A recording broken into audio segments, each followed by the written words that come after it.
Thank you very much.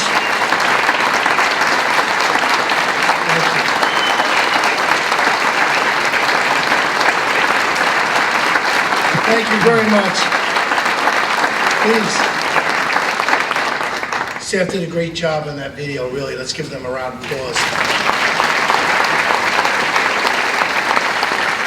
Good evening, Mr. Council President and members of the City Council, City Court judges, members of the Board of Education, state and county representatives, and fellow Yonkers residents.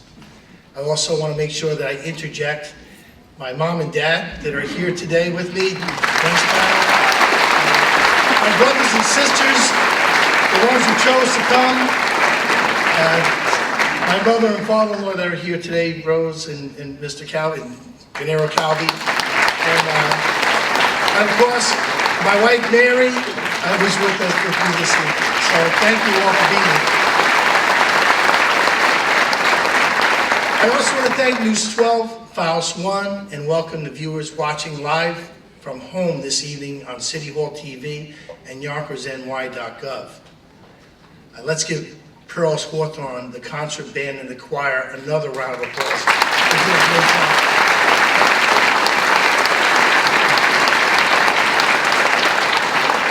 Tonight we're going to consider the state of our city, which is really an exercise in answering some very basic questions. What have we accomplished since we last gathered here? What are our plans for the future? Did our city get safer? Are we bringing more jobs so that people can make a living? Did our schools continue to improve? Is government running smarter and more effectively so that we can keep taxes down? Are we protecting seniors? Are we building more housing, especially affordable housing for the average working person? These are the questions that matter most, and these are the things that we will talk about this evening. Let's start with safety. Yonkers has long had a reputation as a safe city, one of the safest cities of its size in the entire nation, and it's even becoming safer. Crime has dropped 30% the past 3 years. And the trend continues this year as crime is down 13% from last year.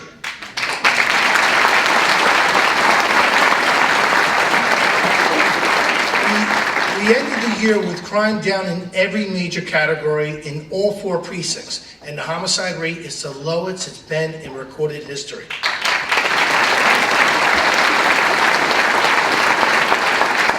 Our police department is continually improving how they use their resources and updating their training. People often talk about how they remember when police officers walked the beat rather than drive around in cars. Guess what? We found that sometimes it still makes sense to walk the beat. It's the police version of boots on the ground, and this year I will propose in the budget that I will propose to the City Council that we put 8 officers in walking posts in the city of Yonkers.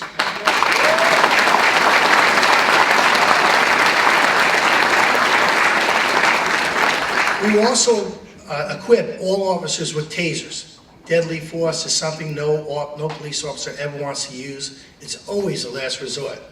Tasers, equipped with cameras and audio, will improve the ability of our police to protect their own lives and the lives of the public. We have also increased our efforts to promote communication between the police department and the community. Respect and understanding need better policing and a better community. We recently began the Stop and Shake, a grassroots plan to emphasize a positive relationship between the police and the entire community, especially young men. A handshake or a fist bump, right, we all know that, takes but a second, but speaks volumes in demonstrating unity and respect. And this great idea came from Yonkers' very own Hector Santiago, who is here with us tonight. Hector.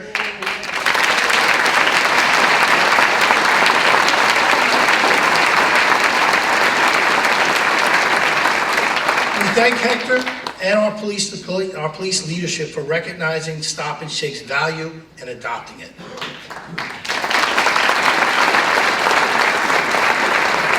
Working with Police Commissioner Gardner, we reinstated the Yonkers Police Explorer program. It provides a forum for young people with an interest in law enforcement.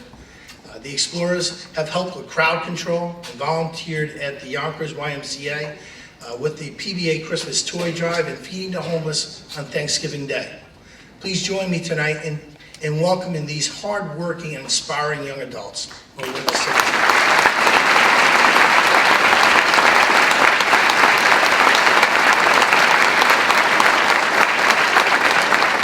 Public safety also means getting the best possible response from our first responders. Fire departments are rated by the insurance industry as to how effective they are. This year, our classification went from a 3, which is to a 1, which is the highest you can get.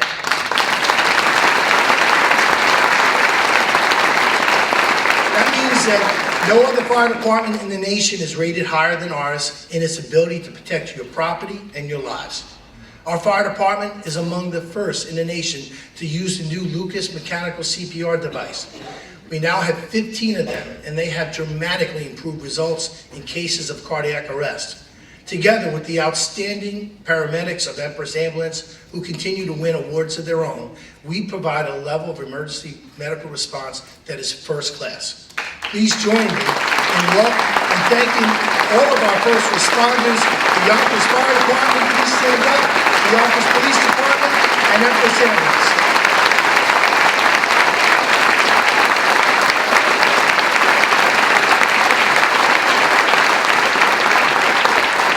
Thank you. There was a time when Yonkers, like many cities, was a center of manufacturing. The modern elevator was invented and made right here. More carpets were woven in Yonkers than anywhere else in the world. And Yonkers made and sold hundreds of products that were used around the nation. Now, we must attract a different kind of business. Our competition is not only from countries where labor is cheaper, but from other states who want to take our business by offering them subsidies to move. That's tough competition, but one we cannot afford to lose. It comes down to a simple equation. More business equals more jobs. More jobs equals a growing tax base that funds our schools and essential city services. We have a 3-part strategy to bring business to Yonkers, and it is working. First, we are getting our message out to investors that Yonkers is a place to be through our Generation Yonkers campaign. Second, our planning and economic development staff provides personalized service to every investor who wants to open or expand a business in Yonkers. We walk you through the process. We don't want you to jump through hoops. Third, our industrial development agency provides targeted tax incentives in cases where we think that you can make a difference in bringing a project to Yonkers or losing it someplace else. Our strategy is paying off, and this is shaping up to be another outstanding year for business in Yonkers.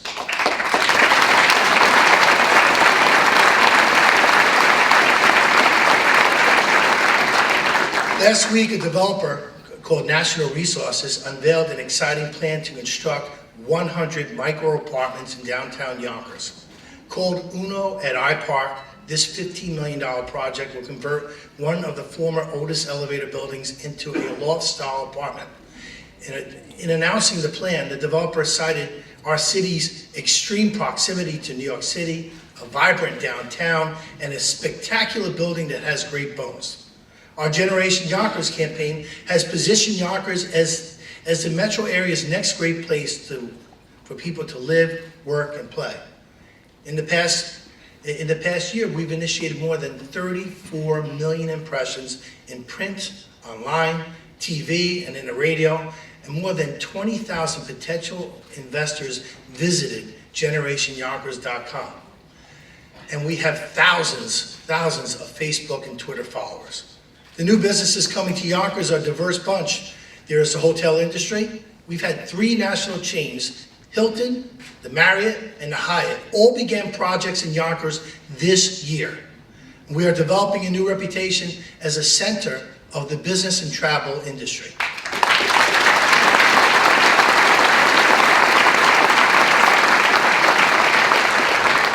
Cintas and FedEx have announced plans for major regional service facilities in Yonkers, one in the South Westchester Executive Park and the other on Tuckahoe Road.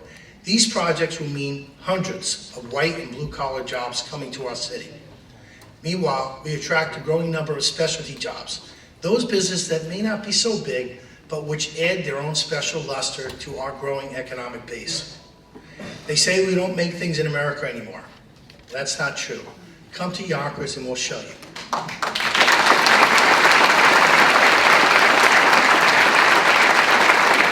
If you watch the ball drop over Times Square on New Year's Eve, then you've seen the work of Hudson Scenic Studio on Fernbrook Street. They are expanding their business of providing scenery and sets for shows on Broadway and around the world. Check out Leonardo on Knoll Street. They make luxury linen sheets. There is Into Green on Hawthorne Avenue, who make recycled yarn products that you will find in gift shops around the nation. A women's clothing boutique chose Yonkers to expand its national company and to set up shop at 65 Main Street, bringing 20 new jobs to downtown Yonkers.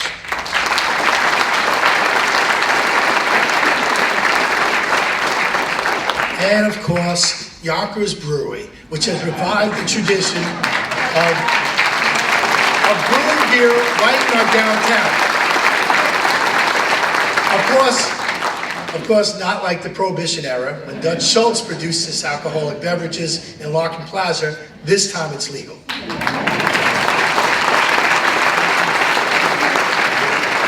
Tomorrow we will announce that in June we are breaking ground on the Boyce Thompson development on North Broadway. The Boyce Thompson property. This property has been vacant and deteriorating since the 70s. Now it will be developed by the Simone organization as medical offices and retail. It's a case study in adoptive reuse, and it shows that with the right developer, we can preserve an old building and make it viable in the new economy. Simone is responsible for the Hutchinson Center. You've seen that big mall on the side of the Hudson River Parkway in the Bronx. It's one of New York City's biggest developments. So we are extremely pleased that Joe Simone and his team are bringing their talents and their investment dollars to Yonkers.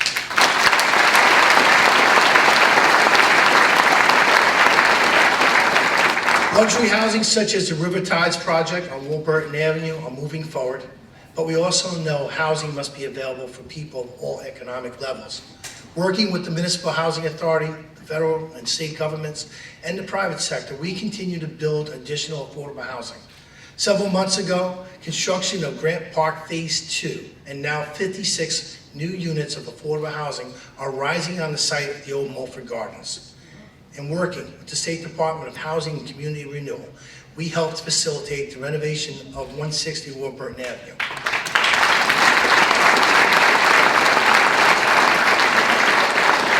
In the past year, the Yonkers Industrial Development Agency assisted 13 new projects worth $157 million and added 500 full-time jobs, 950 construction jobs. The projects range from the new hotels I mentioned before to a moving company that purchased a building in Yonkers so it could expand its business, to the investors who purchased the old Polish Community Center and gave it new life as the Castle Royale Catering Hall.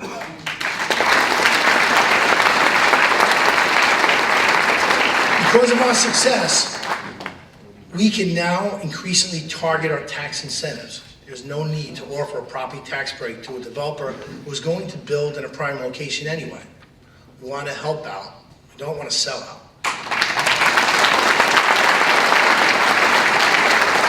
In the past, the city has often provided 20 and 30-year property tax abatements. Now we have cut that to 10 or less in most cases. And the yearly value of abatements is even smaller. The film and television industry continues to film major productions in Yonkers, including the recent Academy Award winner, Sil Alice. It stars Julia Moore and was co-produced by Declan Baldwin, who moved his company, Big Indie Productions, to 55 Main Street this year. Since our new film office has begun its aggressive approach to producers just 3 years ago, we've seen a 61% increase in film days. Besides the more than $250,000 in new revenue to the city, we increasingly see our streets, our parks, our buildings show up on the big and small screens. And the Yonkers, and I think that's a great credit to them. Congratulations.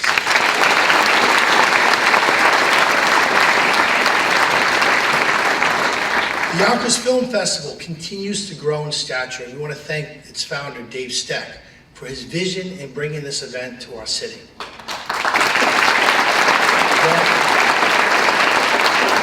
not about to change our name to Hollywood on the Hudson, but we can clearly put movies high up in the list of things that we make right here in Yonkers. With all this new business coming to Yonkers, we are also seeing a reduction in the city's rate of unemployment. It's down from 9.1% just 3 years ago to 6.2% today. That's nearly a full percentage point lower than our sister city down to the south of us in New York City. And you know what? It is the lowest of any one of the big 5 cities in New York City.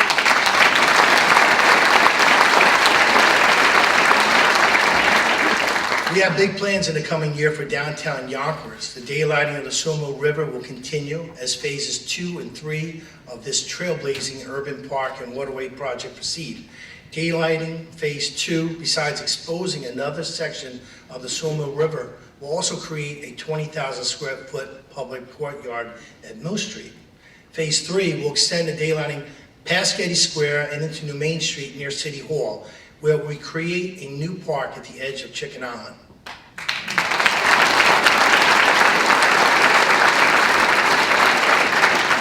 During the past 3 years, there has been an explosion of arts activity in the city, and it continues. There are now almost 40 sculptures or art installations in the waterfront and downtown, and we want to thank the Blue Door Gallery, the Yonkers Arts, the Hudson River Museum, and community engagement through the arts, all who have been supportive of bringing the arts to downtown Yonkers. And I also want you to save a date. Save May 1st for the 2nd annual Arts Weekend, a citywide celebration of Yonkers drawing hundreds of regional and international artists, thousands of visitors, and the participation of Sarah Lawrence, FIT, and SUNY Purchase.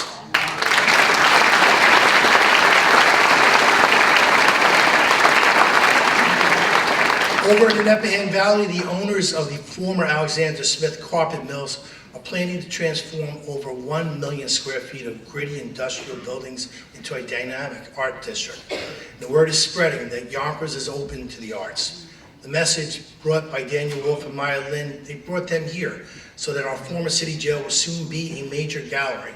It brought David Hammonds, the man Art News referred as our man in Yonkers, and obviously Robert Zekanich, who loves his new home so much that he's even making a tourism t-shirt for us.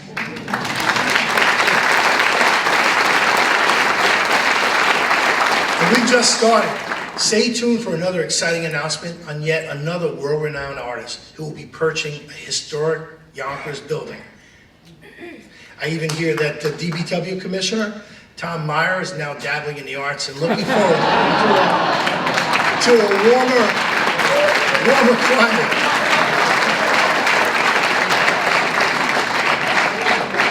You know, I'm just kidding, right, Tom?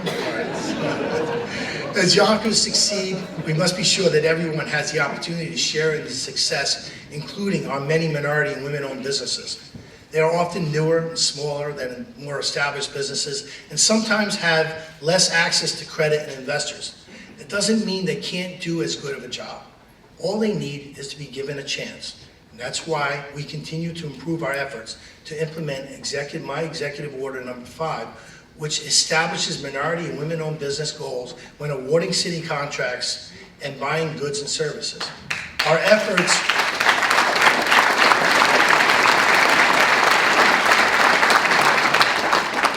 are paying off, and since I signed that executive order, we've issued 30 contracts totaling more than $13 million. And that's real progress in giving everyone a chance to do business in Yonkers.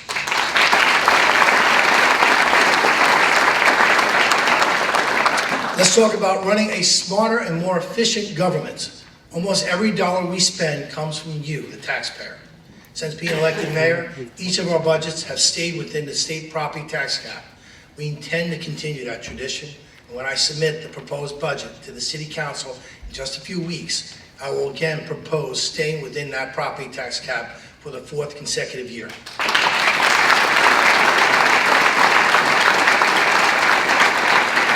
We must treat those dollars as if they're coming from our own pockets and get full value for every penny. Let's start with water meters. The Riceman here? I told myself when I became mayor that if I only do one thing, it will be to fix the water meters. They were so out of date that the city was not even bothering to read them. We relied on estimated bills, which were rarely accurate and often resulted in unfair surprises to the homeowners. Out of the 30,000 water meters in Yonkers, 22,000 have already been replaced. Now we read those meters electronically, and when you get a bill, you can be sure it is accurate.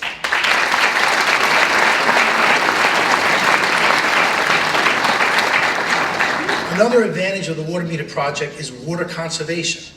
One of the things we discovered, for example, was how much water the Domino's Sugar Factory in Southwest Yonkers was using. They were using 9% of all the water in the city used for a year. We knew they could cut down, and they did.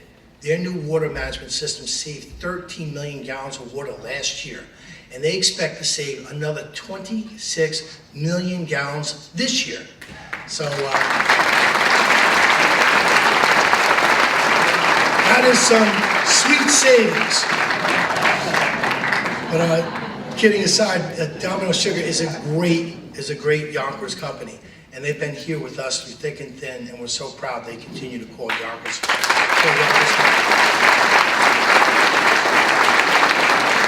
But it's not just Domino's Sugar saving water. Now that people accurately pay for the water they use, they now have an incentive not to waste it. So with the estimated bills, you didn't get any financial benefit from you for using less. Now you do. As a result, Yonkers is collectively using, get this, 1 billion gallons less water on an annual basis.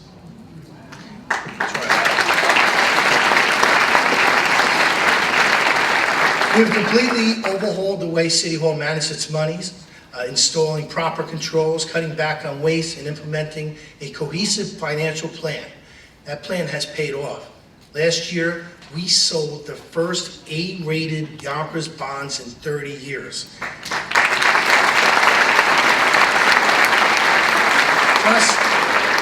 Just 3 years ago, our bond rating was one step above junk status. Not only has our A rating saved us about $2 million in the cost of issuing bonds, but it's an indication that the city faces a better financial future.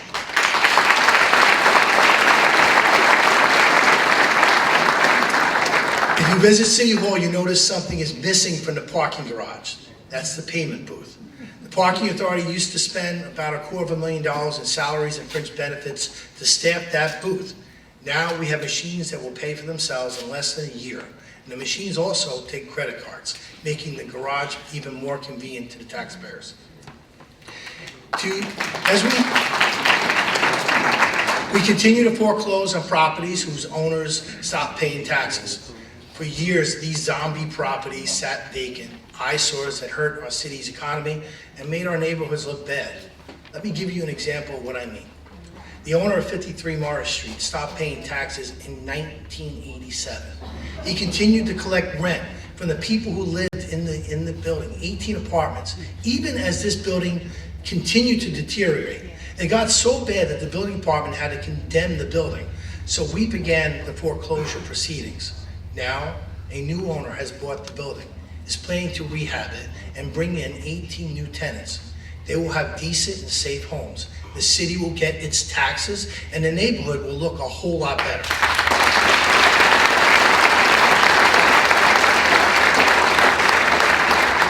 It's a turnaround story, and a story that will happen again and again thanks to our aggressive policy of attacking deadbeat owners. Back in 2012, this administration inherited 1,200 deadbeat properties, and we have since filed more than 350 foreclosure actions and collected approximately $6 million of your overdue money. The days when deadbeat landlords take advantage of a system at everyone else's expense are over.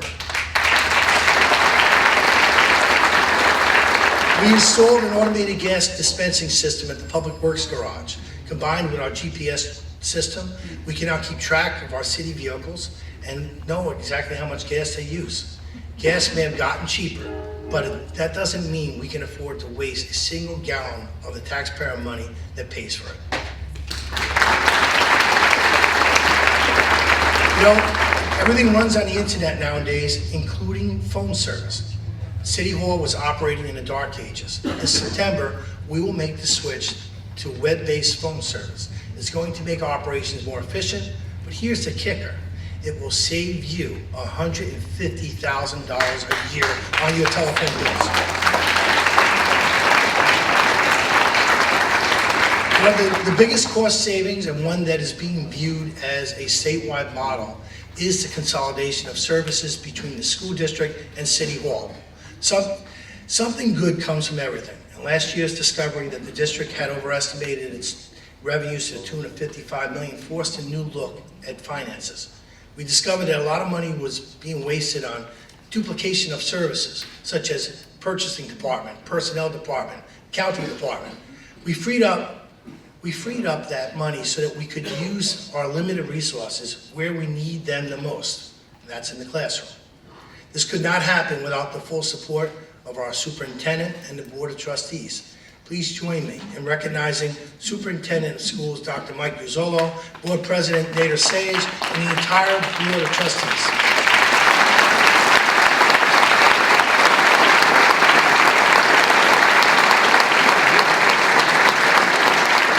Also, please join me in recognizing our outstanding Assembly and State delegation, who provided the legislation and the funding to ensure our consolidation was a success.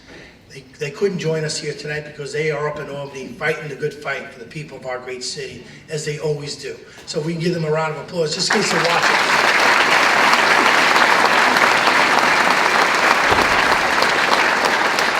Nothing is more important than educating our children.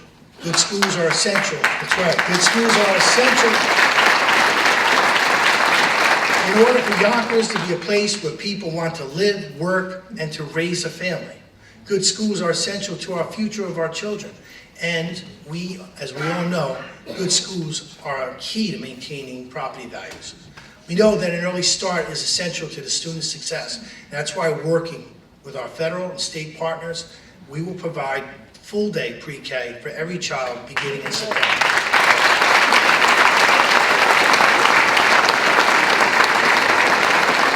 Well, our schools are bursting at the seams because Yonkers is growing so rapidly, and that's a good thing.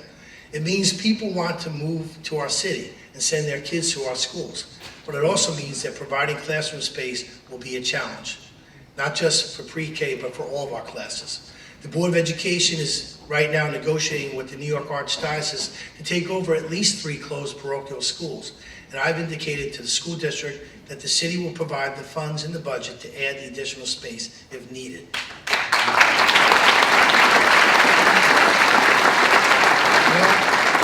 As I look at our schools, I'm amazed at the job they do in light of the limited resources that are available. The state constitution requires that the state government provide a sound basic school education for every child. That doesn't happen. The state aid formula ignores the needs of districts, especially the big 5 cities, where most of our students come from economically disadvantaged families. And yet, just a few weeks ago, the state government issued a list of schools it said were failing, either because of test scores that are not improving or because of low school graduation rates. Several Yonkers schools are on that list. That's unacceptable, even if one school is on that list. And yet that report says the problem is the teachers, and says that the state should be able to take over schools that are failing. My answer is very, very simple. The state, which shortchanges poorer school districts year after year when it comes to giving out aid, does not fulfill the obligation it already has.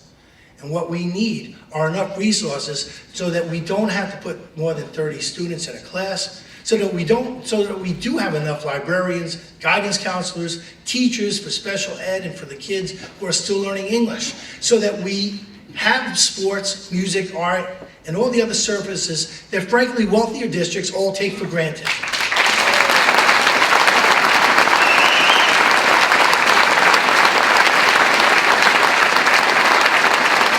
To this day, the state of New York has still not restored the funding they took away from us in 2010 when the state faced its own deficit. And with a large surplus and billions in funds from banking settlements, the state is only now looking at restoring the funds they took away from us years ago. We can't spend as much as the wealthy suburban districts do because we don't have the high property tax base that they do. Yet, the needs of our students are so much greater. They are more likely to have a learning disability, more likely to have difficulty with the English language, less likely to have had early childhood support that is essential. So the students who need more get less. It makes no sense. The state formula has to be corrected.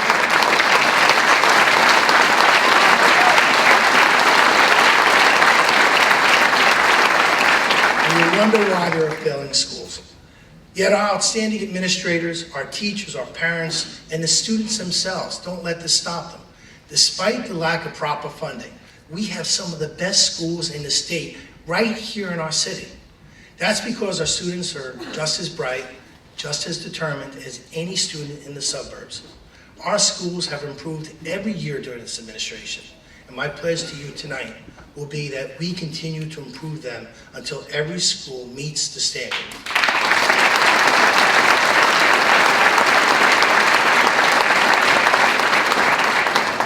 In the last year alone, our graduation rate has increased to 76%. The dropout rate is down by 3%. Regents exams scores have all increased in all 5 categories, from 1% increase in math to 6% increase in English. And truancy is down. That's achievement.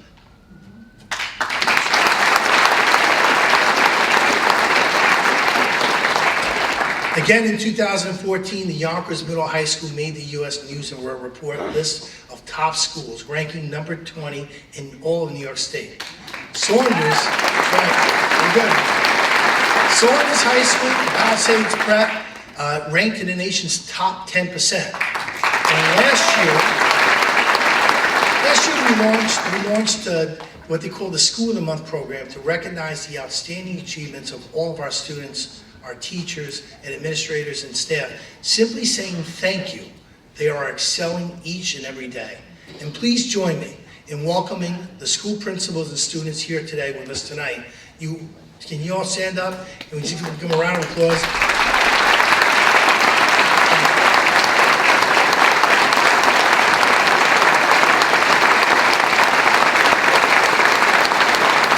You make us very, very proud. Our vocational training program, Saunders, is probably the best in the state. In fact, during a recent visit, the Deputy Commissioner of Education said it is a model that other districts need to learn from. We will continue to succeed, and during the next year, we will seek to improve our pupil support system, provide more staff for students with disabilities and those needing assistance in learning English, and we want to increase sports and arts programs.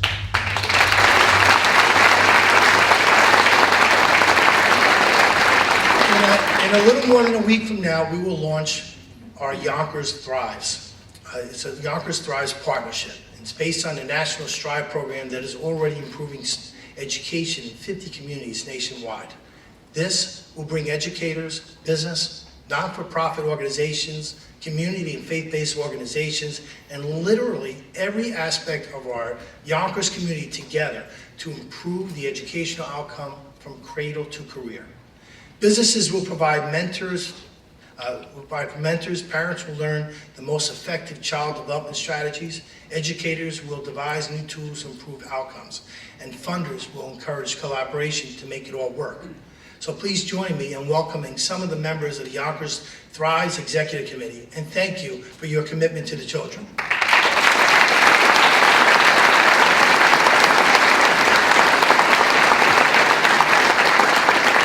We also plan to address the outdated infrastructure of our schools. We have some of the oldest school buildings in New York State, an average of 75 years old. To bring our schools up to modern standards will require a $2 billion investment over the next 10 years. That's a lot of money. But we remember that the state of New York has already completed a $1 billion plus program rebuilding Buffalo, launched hundreds of millions of dollars towards Rochester and Syracuse. Now it's time for Yonkers to get its funding.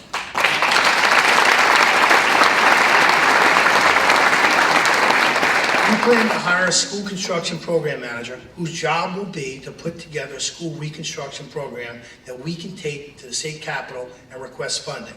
We know getting the money that we need from the state will probably be a difficult task, but fairness is on our side. And all we are asking is for Albany to give Yonkers the same assistance is already given to the children of Buffalo, Rochester, and Syracuse. If you did it for them, you could do it for us.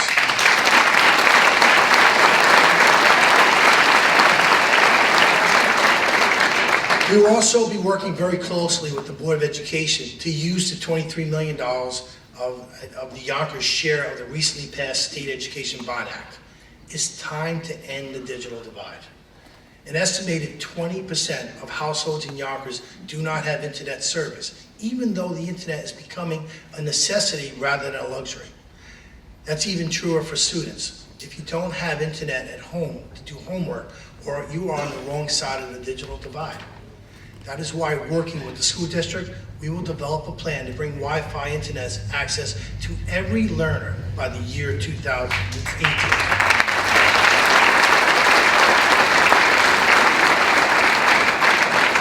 I know you've heard this before, we don't own the earth, we just borrow it from the next generation. And that's so important that we treat our environment well. Last year we launched the Yonkers Green City, a community-led initiative to build a healthier, more sustainable Yonkers. We also established our Green City Advisory Committee, whose 11 members are helping us prioritize energy conservation, a sustainable environment, and engage the entire community in the effort.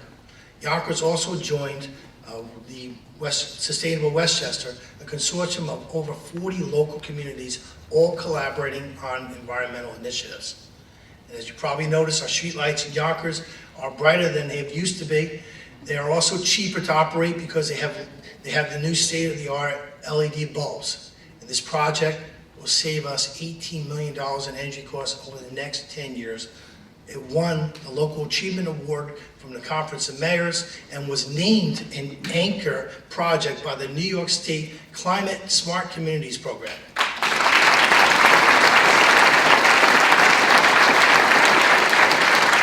And we're not stopping there. This year, the Parking Authority will install LED lights in all of its garages. We also want to encourage the use of electric cars, and we'll be installing charging stations in the Buena Vista garage and the Government Center garages.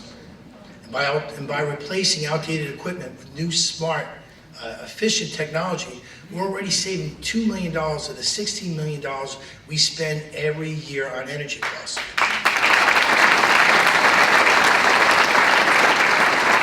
We launched the Styrofoam recycling program and recycled the equivalent of 600,000 coffee cups in just 2 months. We've issued a much better recycling guide. We've expanded our green fleet and installed solar trash compactors. We should take pride that Yonkers is a leader in the area of sustainability and that we are a national model for our energy smart practices. Last year, we installed more solar rooftops in Yonkers than we did the previous 10 years combined. And we have a plan to install solar panels in our school buildings.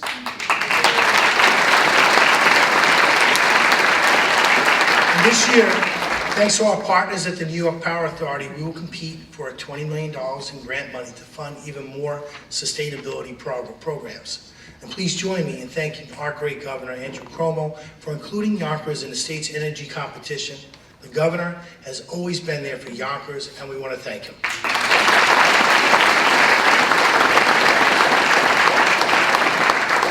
Yonkers has long assisted the environment by hosting the county's largest wastewater treatment facility. It's located in Ludlow Park section of Yonkers, which handles half of the county's wastewater, up to 90 million gallons of wastewater a day.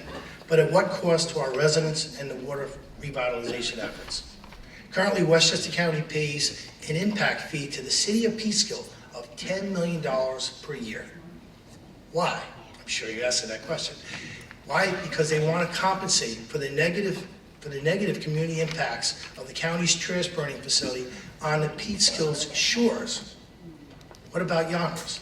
For decades, this city has endured the burdens which come with being the host of the county's sewage treatment plant. The impacts are easily measured. There are year-round odors. There is the constant wear and tear of on our roads from vehicles transporting sludge.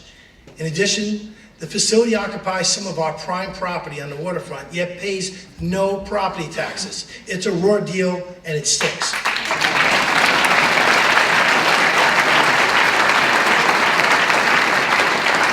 It is time that the city of Yonkers receives its fair share from the county of Westchester. It's time for Yonkers to receive the same kind of impact fee that the city of Peekskill does.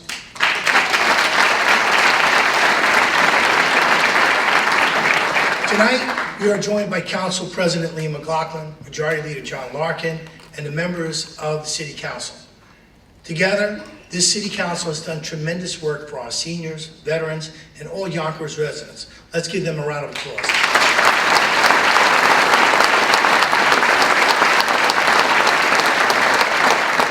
Because of the City Council, Yonkers is one of the first municipalities in New York State to expand the rent benefits for fixed income seniors. And under the senior citizen rent increase exemption, otherwise, right, Chris, known as SCREE, it was passed unanimously by the City Council. Yonkers will nearly double the income threshold to $50,000 to qualify for rent benefits. It will help keep seniors in their homes and protect them year to year from the year-to-year rent increases. We must also acknowledge the sacrifices made by our many veterans who served this country, as well as the debt we owe those from Yonkers who still serve today. That's why we enacted a local law to include school taxes in the alternative veterans exemption. So now veterans can qualify for the full benefit.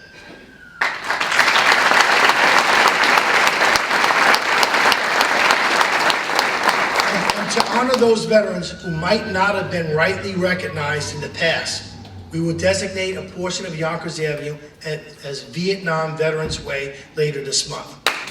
Please join me in recognizing the veterans who are here with us tonight. I'm going to ask the veterans, please stand up. We want to say thank you for your service.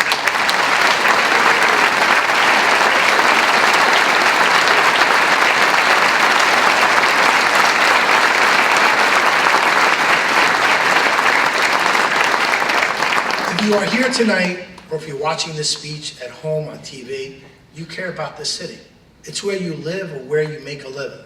It's where you're raising a family. It's where you've staked out your future and you are determined to make things work. It's not easy, but it is worth it, because this city has some of the greatest people you could find anywhere. We've got nearly 200,000 people who speak four dozen languages and represent as many cultures. Some of us go back several generations. Others are new arrivals, not only from other communities, but from other countries. We are senior citizens enjoying a well-deserved retirement. We are wage earners in the prime of our careers. We are families, we are single people. We are the students in our schools.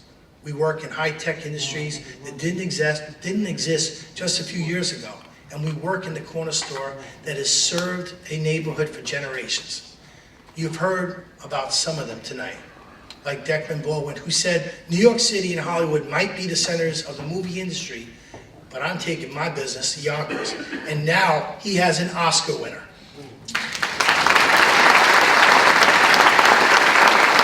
Well, there are so many others that I haven't even mentioned. People like the Reverend James Hassel of Kingdom Christian Church, Tyra Green and Deandra Navarro, who have been collecting clothes and other household supplies for people who lost their homes because of a fire. People like Kim Howell, who shows up from time to time with toiletries and coffee for the homeless. The volunteers of the Yonkers Partners in Education, who raise funds and provide tutoring and help for our high school seniors who want to apply for college, but whose families don't have the resources to help them with the process. So many of our students are in college today because someone they didn't even know took the time to help them get there. There's Steve Burns and his colleagues in the Untermeyer Park Conservancy who are restoring and maintaining these historic gardens like nothing else you'll ever see in Westchester County.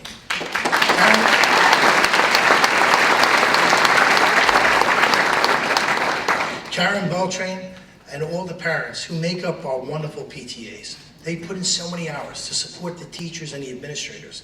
It's difficult at the end of a long, hard day to go back out and spend hours at the PTA or one of our many neighborhood associations, the church councils, or the other organizations that form the fabric of our community.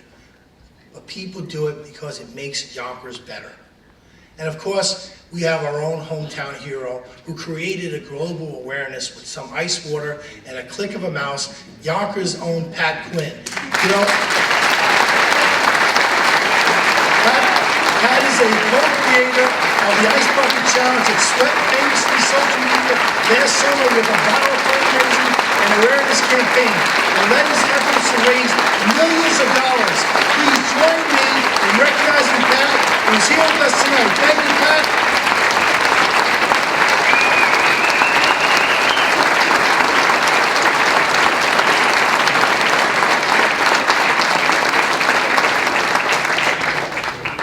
As you know, Pat, you continue to inspire us. I could go on, because the list of ordinary people who do extraordinary things to make this city shine is long indeed. No matter the challenges ahead, this city has a richness of human energy that virtually guarantees our success. We will continue to bring more businesses to Yonkers, providing more jobs for those who already live here, so that those who come to America in search of a better future can find it right here. We will continue to provide more housing for people of all incomes, making our neighborhoods stronger and preserving them for many years to come. We will continue to be smarter in running government and to keep taxes low. And we will continue to keep our city safe and to improve our schools. Above all, we will continue to do our best to earn the trust that the people have placed in each and every one of us, to be able to say that Yonkers is not only a great city, but is getting better with each passing year. I hope you feel it. I sure do, and I hope you're proud of it. The state of Yonkers is strong, our future is bright, and our best days are yet to come. God bless you, and it's good to see everyone.